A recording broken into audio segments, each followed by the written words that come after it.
The night was colder than it had any right to be. Outside, the rain pressed hard against the windows of the last departing train, streaks of water crawling down the glass like ghostly fingers. Inside, the carriage was dimly lit, humming with the faint electricity of fluorescent lamps that flickered every few seconds, plunging the compartment into momentary shadows. It wasn't the kind of train one wanted to be on at this hour. It felt less like public transport and more like stepping into a half-forgotten dream, a place where reality and something darker blurred together. She stepped inside hesitantly, clutching the strap of her worn leather bag. Her hair, damp from the rain, clung to her cheeks, and her eyes darted across the almost empty cabin. Only a handful of passengers lingered, an old man asleep against the window, his mouth hanging open, a mother with a child curled against her chest, and somewhere in the far corner, a tall figure sitting alone, head bent over a book. For a moment, she thought about choosing another carriage. Something about the stillness here felt unnatural, as though the silence itself was listening. But the doors hissed shut behind her, and the decision was made. She slid into a seat near the middle, her heartbeat gradually steadying. Her name was Aisha, though she doubted anyone here would ask. To most, she was just another tired traveler on a late-night train. She pulled her coat tighter around herself, but her eyes kept drifting toward the man with the book. His presence was strange, not threatening exactly, but commanding. He was young, maybe in his late 20s, dressed in a black coat that gave him a severe silhouette. The way he sat back straight, jawline sharp in the flickering light, made it hard not to notice him. It was he who looked up first.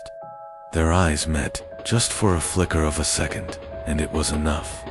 There was something dark in his gaze, something unreadable, yet magnetic.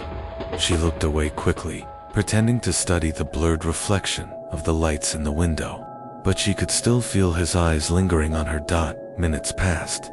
The train lurched forward, groaning as if in protest, carrying them into the dark tunnels and out again into stretches of countryside where only the occasional dim lamplight broke the blackness. She tried to distract herself with her phone, scrolling through messages that no longer meant anything. The world outside the window was an endless void, and inside, the silence thickened until the sound of turning pages became almost deafening. Then, unexpectedly, his voice cut through the quiet. "You don't usually take this train, do you?" She froze. Her head turned, startled to realize he was speaking to her. His voice was calm, low, carrying a certain weight that made it difficult to ignore. "No," she said after a pause, her tone cautious. "It's my first time on this route." A small smile curved his lips, though it didn't quite reach his eyes. "I thought so. You don't look like someone who belongs to these hours." The way he said it unsettled her. These hours. Like the night itself was another world, separate from the day, a world where different rules applied. "And you?" she asked, surprising herself with the question. "Do you belong here?" He let the book close softly, his long fingers resting on its cover. His eyes held hers across the dim carriage, and for a second, it felt like the world outside stopped moving. "Maybe," he said, "or maybe I'm just passing through, like you." Their conversation felt oddly charged, more than the simple exchange of strangers.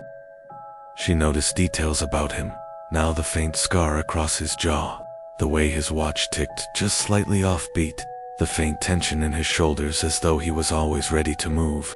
He wasn't like the ordinary passengers who came and went without leaving a mark. He felt dangerous. And yet, she couldn't stop herself from wanting to know more. The train rocked, the lights flickering again.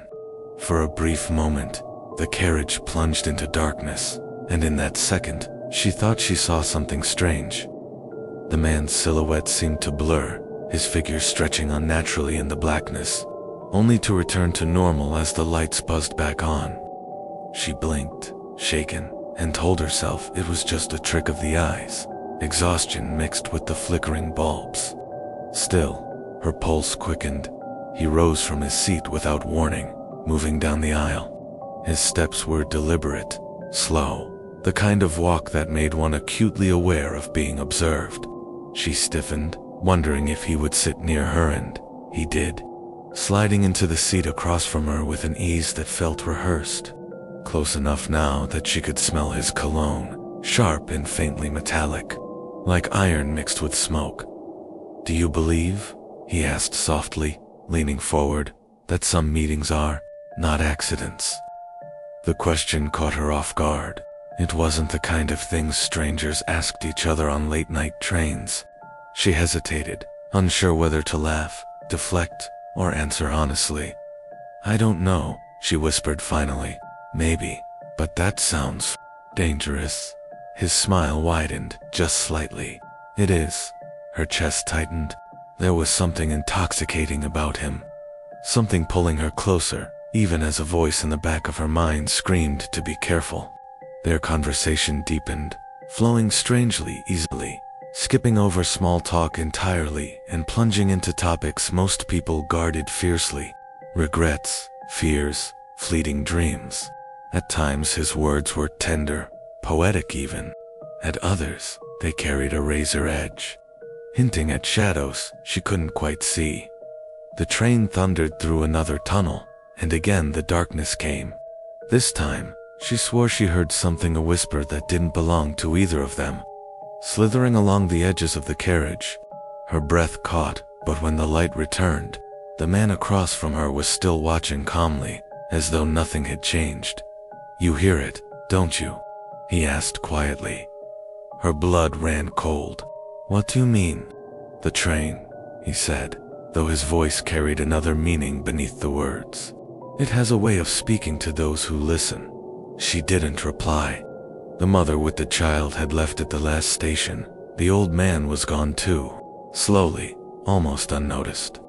The carriage had emptied until it was only the two of them and the endless night rushing past. The silence grew heavier, almost suffocating. He leaned closer, his hand brushing the table between them, his eyes locked on hers. There was intimacy there, undeniable. But there was something darker, too, like falling in love at the edge of a knife. "Tell me," he said softly, "if this train never stopped, if it just kept going into the dark forever, would you regret being here with me?" Her breath caught. The way he said it, she couldn't tell if it was a question or a threat. She looked into his eyes, trying to find the truth, but all she found was endless shadow. Outside, the rain intensified, hammering against the windows like frantic fingers trying to claw their way in. The world felt sealed off, as though nothing existed beyond this carriage. Just her and him, and the growing weight of something unnamed pressing in from the dark.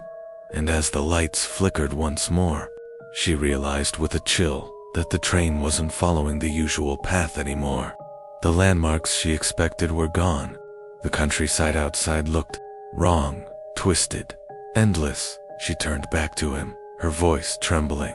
"Where is this train going?" His smile, slow and sharp, made her heart stop. The train rattled on, deeper into the night, but the world outside no longer resembled anything she knew.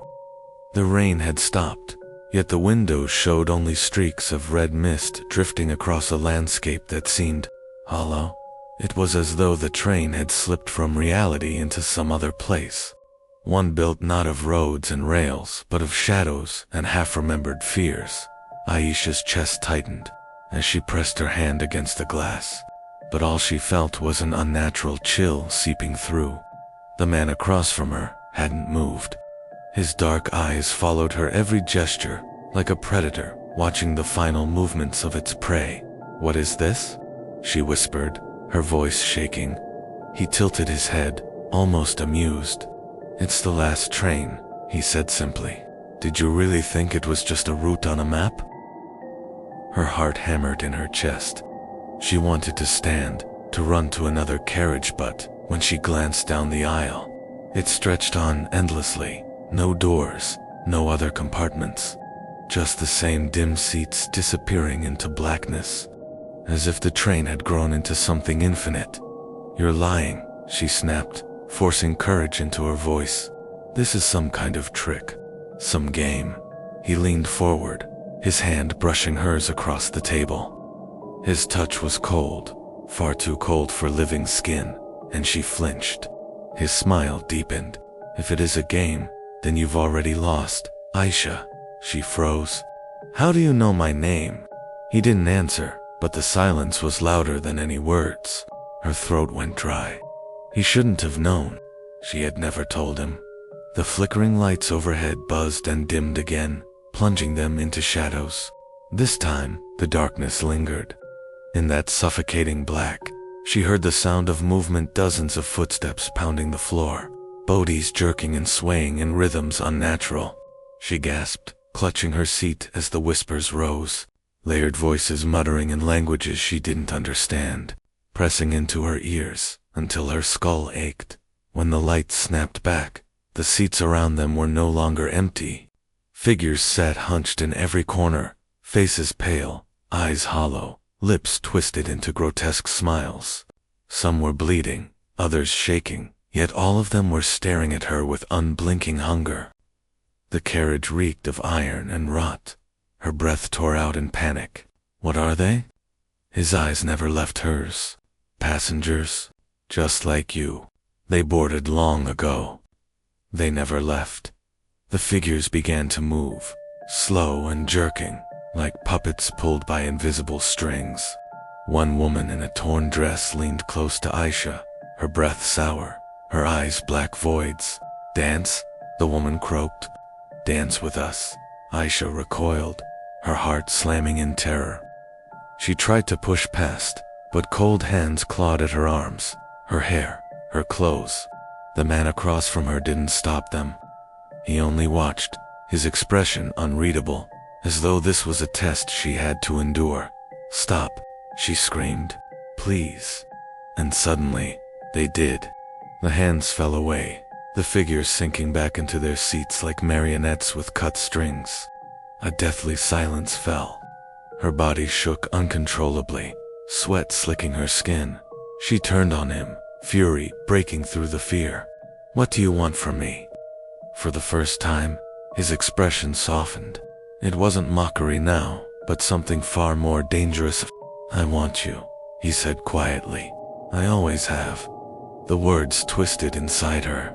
This wasn't romance, it was obsession, possession.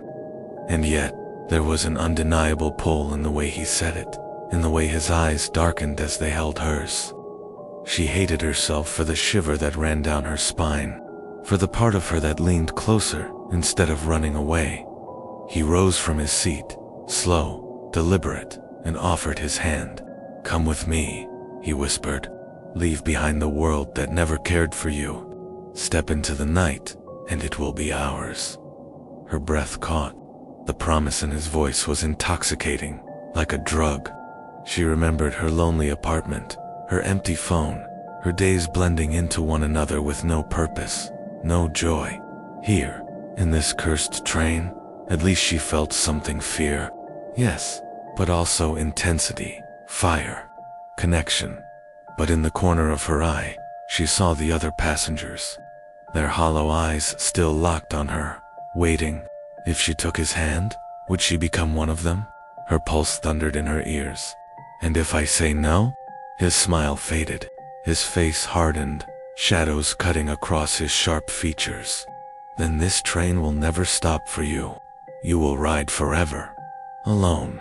The train groaned violently, shaking as though the very tracks were tearing apart. The windows bled red mist, the lights burst and showered sparks. The figures around her rose again, their mouths opening in silent screams, arms outstretched. She had seconds to decide. Her chest rose and fell, panic and longing tearing her in half. Finally, with trembling fingers, she reached for his hand. The moment their skin touched, the world collapsed. The passengers wailed, their bodies convulsing before disintegrating into ash. The train screamed down invisible tracks, faster, faster, until the seats, the windows, the very walls tore away into nothingness. And then silence.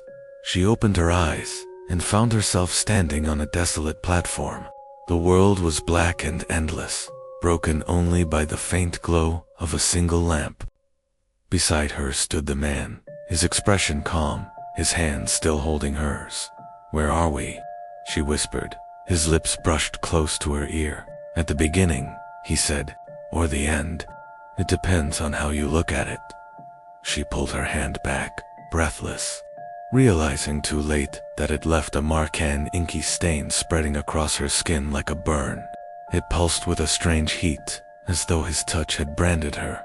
Her voice cracked. "What did you do to me?" He smiled faintly, his eyes glinting with something far darker than desire. "I didn't do anything. You chose." The lamp flickered, and behind him, she saw them, the passengers. Countless shadows waiting in the mist, their hollow eyes glowing faintly. They were still there, still watching, still hungry. And then the sound came again. A distant horn, the screech of metal. The last train was returning. Her body trembled as the ground vibrated beneath her feet. The man took a step back, his voice echoing through the emptiness. "The journey doesn't end, Aisha. It only begins again." The train roared into the platform, its windows filled with screaming faces, its doors yawning open like the jaws of a beast. She staggered back, shaking her head, tears spilling. "No, I won't." But the mark on her hand burned hotter, dragging her forward, pulling her towards the open door. Her scream tore through the darkness as the shadows closed in. And the last thing she saw was his face smiling, serene as the door slammed shut, and the last train carried her away, swallowed into the endless night.